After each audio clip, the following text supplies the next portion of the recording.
Hey, this is my second video about waiting on a husband from God. The first thing I want you to know is this is not meant to be any type of disrespect. It's not meant to say, you're wrong, I'm right, none of that. But it is meant to offer you another perspective. I waited 8 years. And I want to tell you what inspired me to start this process, anyways, and then I want to tell you what happened. So, I had come out of an abusive relationship. Many women can relate to abusive relationships because we've gone through them ourselves. I came out of an abusive relationship and I thought, well, God, I learned everything there was to learn. I understand that, I should not pour myself into a relationship so much. I should never go into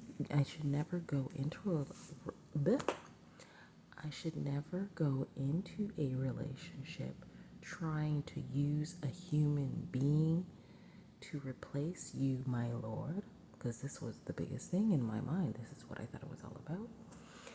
And obviously there was other things I learned with that, but for me, I thought, well, that's what God was showing me. He was showing me that I must never look for our relationship, my relationship with Him, to exist outside of us. That it's impossible, and it's impossible to find Him, His majesty, His magnificence, everything wonderful that He is in a person, because people are we are under temptation. We have flaws. One day we're good, next day we're tempted, all of these things. So I thought that this was the big lesson, and I thought, God, I got the lesson, and now I'm just going to wait for you to choose a mate for me. I thought that this all made sense and that everything would just fall into line. Fall into line? Fall into line? I don't know. Okay. Year one, I thought, okay, I'm healing. Year two, I'm like, okay, I'm still healing. Year three, I'm like, Lord, I'm practicing celibacy now. Year four, I'm like, okay, I'm still going to practice celibacy because I trust you, Lord, and there's definitely somebody coming in for me because I've been good, I've been faithful, I'm reading my Bible every day. I learned what I needed to learn. Year five, still practicing celibacy. Celibacy's getting easier. Year six, I'm like, okay, where's that person? Year seven, no person. And here we are, year eight. Now, is it possible that I'm the one who made all of this happen? Who maybe missed the guy for me, or messed it up, or he messed it up? I don't think so. I don't really think so. There's two perspectives I want to offer you here. The first thing is, not everybody's supposed to have a traditional life, okay? It's not meant for everybody. There are some people who are reserved for other things that they don't even know themselves. It has to unfold for them in life through their choices by realizing that, hey, I'm not supposed to have the traditional life. It takes time. It's not like you just wake up and you just know. No, it's after certain things you go, oh, let me make this choice. Let me not make that choice. And you're like, oh, I'm not supposed to have a traditional life. So for me, I believe I'm one of those people. And I shouldn't use the word traditional. That life is just not what's for me. I can honestly say that as time goes on, I see why. And no, do I feel like I'm missing out on something? No, I don't. But I'm getting into it more and more.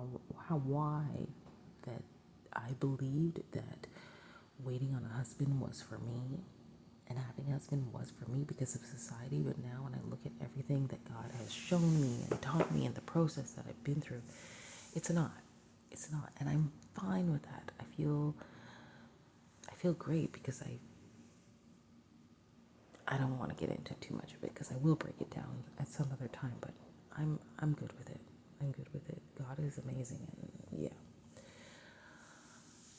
I want to offer you another perspective.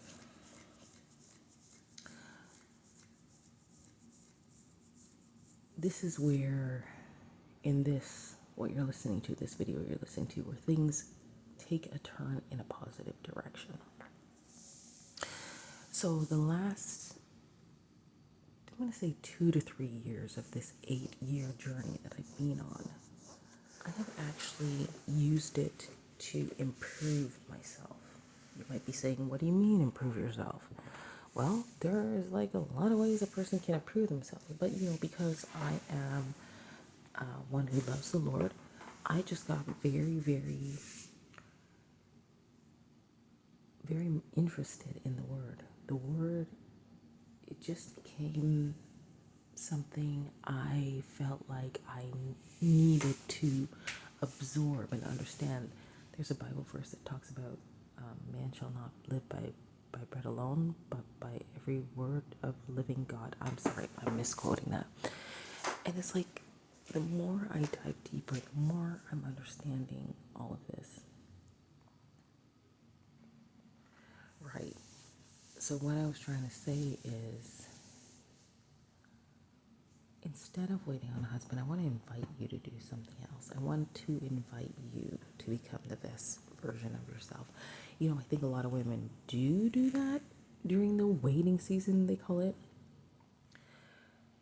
But I think there's probably some like me who were just waiting and not doing anything. But like I said, the last 3 years, I just started working on me on the inside. And in doing that, this of course is my own observation, my own, I don't know what the right word is. I realized how amazing I was. Truly. Having gone through an abusive relationship and realizing that I didn't value myself in that relationship, coming out of it and then saying, God, where's my man? And then not getting one, I was like, what? What's going on here? And then when I started to turn inward, I was like, oh, you're actually amazing. But I wasn't amazing because I woke up amazing. I was amazing because I was absorbing the Word of God. That's what made me amazing. Guys, there's so much I want to share with you. So I hope that you will continue to come visit, leave a thumbs up, leave a comment, subscribe, because I really want to share my journey with you. I have so many things, so many jewels and diamonds, treasure that I extracted from reading the Bible, from observing how it all worked in my life, and just choosing to grow as a person, as a human being, as a woman. So I hope this was helpful. If it is, you know what to do. I love you all.